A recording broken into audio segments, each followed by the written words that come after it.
Many of us are aware of the organic and non-organic labeling of food that ensures that we have a healthier selection of foods to choose from. However, many of those in the Black community cannot afford to buy everything organic, especially if we have families. This privilege of being able to buy organic means that those who can't will have to choose from foods that have preservatives. The recent talks between the U.S. and the U.K. regarding a potential food trade deal exposes America's rotten food ethics. We show 5 major differences between what the European Union permits and what America allows. First, pesticides.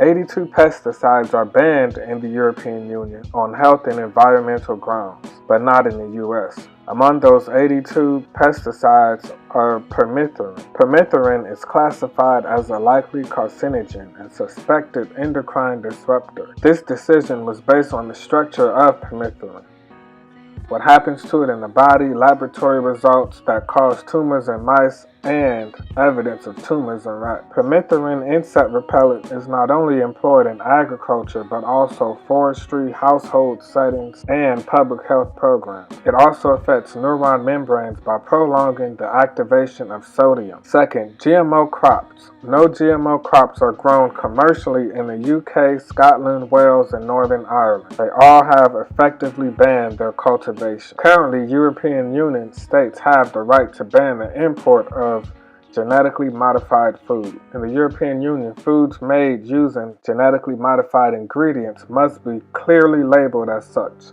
and consumers have shown repeatedly that they don't want to buy them. A long-standing battle in the U.S. over the labeling of GMO food fails to pass as politicians continue to partner with Monsanto to ensure that there is no GMO labeling. Several food additives banned in Europe are permitted in the U.S. Azoto dicarbonamide, the chemical used to bleach flour that has been linked to asthma, and potassium bromate, a chemical that reduces the time needed to bake industrial bread.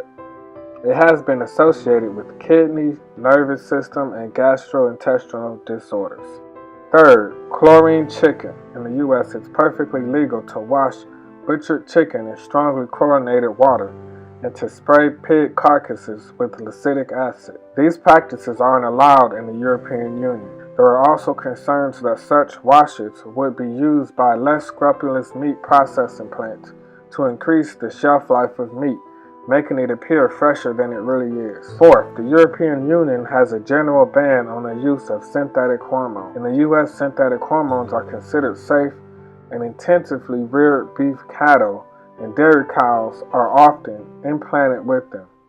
Pigs are also treated with the ractopamine, which has hormone-like bodybuilding effect. And the fifth and final reason, the powerful U.S. meat and grain corporations want the European Union to drop restrictions on animal byproducts. The practice of feeding slaughterhouse byproducts, such as brains and spinal cords, back to animals in their rations can result in outbreaks of livestock diseases, such as swine fever, foot and mouth disease, and mad cow disease. In conclusion, the rotten food ethics only serve the corporations. Animals are not killed out of reverence, spiritual reasons, or to fight famines. Consumers are left with food with dangerous preservatives to increase the shelf life for profit. The producer only sees the livestock as a dollar sign, while the average consumer favors lower price over quality of food.